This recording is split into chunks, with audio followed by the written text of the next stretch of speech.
Hey guys, welcome to my channel. I'm so excited to be filming my first ever video on YouTube.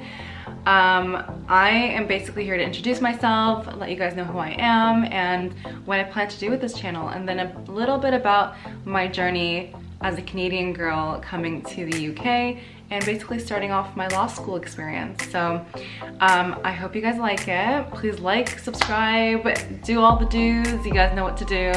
And let's get into the video. I came to a point in my life where I wasn't sure what I wanted to do in terms of a job, career. I just did not know what to do. I had finished a 6-month contract at the government in Ottawa, Canada. So I moved there for a 6-month contract. And it came to a point where now I needed to pack up my things again and move back to Toronto, move in with my parents. So it was really interesting for me to really sit down with myself and kind of think about what road I wanted to go through. And I sat down with my parents. I remember we sat down in the family room and we were having just a discussion about like life options, career options, and you know, just throwing ideas back and forth with each other. The reason why it was difficult for me was because I've never had a passion for, let's say, medicine or like a passion in terms of like the common careers, like becoming a lawyer, doctor, engineer. I never really had that passion, and or those who become singers actually. So there's a lot of people out there that are like me, and I think it's really important to speak with people and kind of bounce off ideas as to what potentially you'd be interested in. Now, choosing a career path like becoming a lawyer is not an easy feat. It's actually very, very serious. So you can't just go into it one year and say to yourself, I'm gonna leave. It's a decision you really have to think through. So it took a few months for me to really think about it, and I finally decided that I'm gonna apply to a university in Canada, not for law school, but to continue my education in environmental studies, because I have a degree actually in environmental studies at York University. And basically I was like, you know what, I'm going to continue my education, get my master's in that, somehow work in the government again in the environmental department. But then I decided, but you know what, I also want to apply for law school. And I wanted to move out of Canada. At this point in my life, I was just so over being in Toronto. I felt like I had done everything I could. I've been to every restaurant, been to every event. I needed a change. So I said to myself, you know what? I'm gonna apply to both universities and see what's gonna make me happy. And what if one of them comes through, then I know it's meant to be. That's kind of how I did it. I'm not gonna lie, that's exactly how I did it. I chose law for so many reasons. One of them is it makes you feel powerful. When you know the law, you feel like you can protect yourself. And I feel like I got that from my dad. My dad really instilled in us to take note of everything and save emails, to ensure that you can prove your innocence in a way. So if you ever were in a contract, you know what you're getting yourself into. So my dad's a business owner and he really deals with a lot of things where you need to really save yourself. He always tells us to save receipts and look at the warranties and the policies. And so that was really instilled in us as kids. I just love that feeling of protection. So that's one of the reasons I really chose the law. But what also made it feel possible to move to the UK and start law school, I have a few friends who did the exact same thing. So they came here, did it, and I felt like, oh my God, if they can do it, I can definitely do it. So that's why I'm kind of doing this video for you guys, because I feel like if you know that there's someone else that's like you, who did it before, then you could do it too. It's possible. But the selling factor to moving to the UK was that it was England. It's the UK.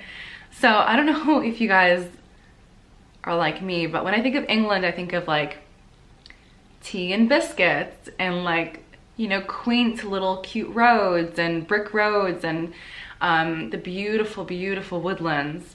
That's how I think of England. And I think that what really sold me is that movie, The Holiday, with Cameron Diaz, how she swapped places with Rose, and the character Rose, and she moved for a few weeks to a really picturesque English like village. And I think they shot that film in the Cottesworld, which is a beautiful, cute little town here in the UK. So you just feel this like heartwarming, cozy feeling, like autumn, fall.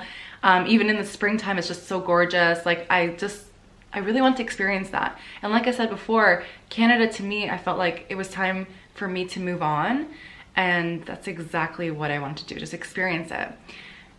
The UK was supposed to be a temporary thing. So coming here for a 2-3 year program, right? So, and then I was supposed to move back and start up my life there again in Canada. But I decided that I wanted to you know, experience the UK a little bit more. And so that's why I'm still here. What's great about the UK, in my opinion, is that it's a mix of Canada and Europe. So as we know, Europe has all that history and the beautiful beaches and the roads and the, you know, the statues and all that jazz. Then you have Canada, which is like known to be all about its forestry and camping and friendliness and poutine. If you guys don't know what poutine is, it's basically fries. So here in England you say chips, but it's fries with a bunch of gravy on top and cheese curds, so basically cheese pieces. And it's like the best comforting thing that you'll ever eat in Canada. So they sell it everywhere now, so you guys can definitely get that anywhere. So the UK is a mix of both, and I love that. So you go to London and you have like the big, beautiful big buildings, you have the Big Ben, you have Knightsbridge, you have everything. So you have a mix of everything, and that's what I love about it. A lot of people have told me that English people are rude and uncharismatic, and I've never found that in my experience. I found like people are the same. People are nice. You're gonna have, you know, offish people and nice people, and I feel like in Canada you have the same thing. Not everybody is exactly nice. Although us Canadians were known to be like smiley people and welcoming and all that stuff, but I never felt not welcomed here. So guys, I'm at a point where I've applied to a university in Canada and in a couple universities here in the UK. I applied to Northampton, Southampton, Brunel University, and I can't seem to remember the other ones, but you're allowed to apply to 5 different universities. And I got accepted to all of them, except Brunel. There was a little bit of an issue there, and I did not complete that application. Anyways, it was way too expensive, to be honest. When you're converting Canadian dollars into British pounds, it's tough. It is tough. So definitely want to go a little more outside of London. I think it's a little too expensive. So basically I'm waiting on my applications to go through, and one by one I was getting all of them from the UK, and I hadn't heard back from the university in Canada. I'm like, oh my God, it looks like I'm moving to the UK, and I was just getting so excited, and I just couldn't believe I was doing this. And finally I narrowed it down to University of Northampton, and I started packing my stuff. I don't know, I feel so grateful. I feel so grateful, and alhamdulillah, so happy to have like been able to make those options and those choices. Now it's a choice between a 2-year intensive program in law or a 3-year intensive program in law. That's what they offer.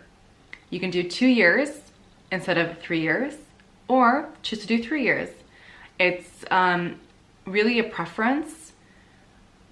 2-year intensive basically means that you have to do extra modules in the summertime, and it's a little hectic, so you have assignment after assignment, and you're basically doing it in 3 years into 2 years. So it's a little more intense, hence the intensive part. So the reason why I chose a 2-year program was because I really wanted to get things rolling. It was time for me to, you know, start my life. I didn't want to take too long. So that's why I decided to do the 2-year intensive program. I don't know about you guys, but speaking to the camera and speaking to yourself is kind of weird. If I had someone next to me, I could have a full-blown conversation right now. It wouldn't bug me. But for some reason, filming, it's so weird. If you're a youngster applying for law school, I definitely suggest a 3-year program. It allows you to get into the groove of things. You're there for 3 years. You can set yourself up to really learn in a slower pace. So that way you're really understanding how to write law essays. And it's not all like stuffed in your brain in 2 years. So the reason why I felt like I could do it, and you know what, everybody can do it, but for me, I felt like I can do it because I had previously been in university and I've had the experience of the university life. When you're younger, you're kind of starting out and you want to experience the university life and go to the parties, and your focus isn't just primarily school. You're kind of trying to build a social life. So 3 years, it's much easier and better for you. But that doesn't mean that you can't do the 2-year program. So if you want to do the 2-year program, go for it. It's possible, it's doable. In my class, I had 20-year-olds up until the age of like 40. So there's a range of ages in my classes, in all the classes. So it's definitely possible. I moved to Northampton, and it's a really cute small town. Basically, my student accommodation was in the center of town. So a couple of steps and you're right at the Starbucks, and you're right at the Italian restaurant and Nando's. Nando's is such a big thing in the UK, like so big. I remember way back when Nando's used to be halal in my area in Canada. We used to go there all the time, but then management changed and all this jazz, so Nando's was no longer an option, but here, it's always an option. The Nando's in Northampton, unfortunately, is not halal, so we had to kind of take the train or drive off to Milton Keynes, which is about like a 20-minute train ride, in order to get some halal chicken, Nando's. But the area was very well in terms of halal food. There were halal butcher shops. The local supermarket had halal meat, so that was okay as well. It was great. Like I couldn't complain actually. But yeah, so that was quite exciting. Like moving to a really small, cute town with the brick roads and like all that stuff. And recently I posted on my story on my Instagram of a trip that I had recently to Northampton, just to show everybody where it was, how it was. Sorry, my binder is like falling all over the place. Yes, I have notes, guys. I do have notes, because I feel like if I don't have notes, my brain or my thoughts will take me everywhere. And I feel like I'll be talking about like the sky to the ground, and I don't want to do that. I kind of want to be focused and help you guys as much as I can with my experience. When I first moved, the campus, Park Campus, was nestled between beautiful oak and elm trees. It was just so gorgeous. I really felt like I was in England.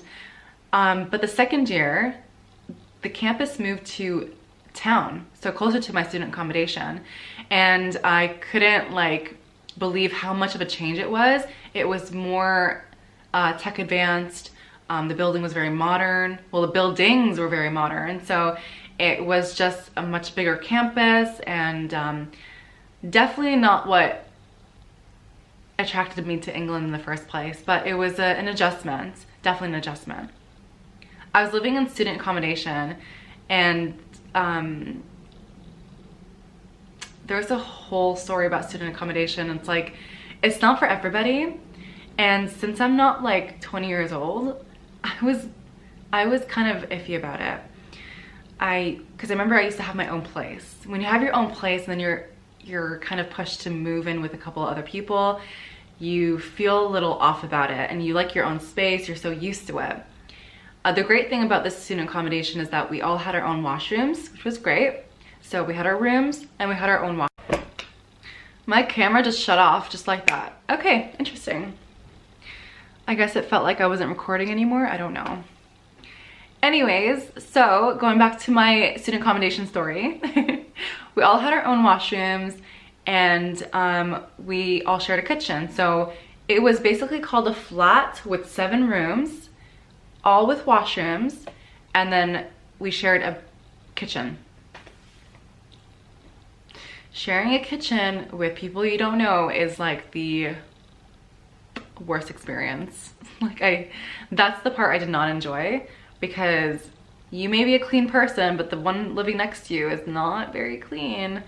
My accommodation actually had people from different countries. So you had China, you had India, you had Bahrainis. My friend Salah, who is one of my flatmates, he is my dear friend, he introduced me to all my friends actually, and if it wasn't for him, I wouldn't have known those people because none of them were in my classes. They weren't part of the law program, but Salah was. He was a 3rd year student and I was a 1st year student. So I got to, you know, learn a little bit more from him about what it takes to complete. Sorry, he was not in 3rd year, he was a 2nd year student. So it was really interesting for me to learn about how he's, you know, going through his law degree. Basically, if anyone wants to know more information about the student accommodation, my student accommodation life, leave me a few comments below or questions, or message me on Instagram, and I will definitely get back to you guys about whether or not it's a good idea. I think 1st year, definitely do it. Definitely get that experience. It's quite interesting, and a lot of things happen on like the student buildings. But if you can move out 2nd year and 3rd year, definitely do that. Get a little house with some friends. Basically build on your adult skills, and I think that's really important as well. So guys, I'm just gonna conclude this video, and I just want to give you a little bit of backstory about who I am, what I'm doing, and basically with this channel, I want to bring you guys along with me on this law school, law life, becoming a lawyer, what it takes, and a little bit of lifestyle in these videos as well. Like, I feel like it's not just all about makeup and fashion. I think it's also about, you know, building a career and building, doing something that you love, you know? So I've grown to love doing what I'm doing, and can't wait to share more with you guys. So my next stage is basically doing the LPC in January of 2020. I can't wait to start. You guys are gonna have to come along with me and see how it really is, because the university itself suggests or recommends not to do any part-time jobs, or sorry, full-time jobs during the program. And that kind of scared me off a little bit. I'm like, is it that intense? So we'll have to see with each other. We'll have to see together. Please like and subscribe to my channel. I would really, really appreciate that to start off our little friendship here on YouTube. I can't wait to share everything and, you know, answer any of your questions and hopefully create a beautiful little cute family here on YouTube. Have a great Sunday, guys, and I will see you in the next video. Bye.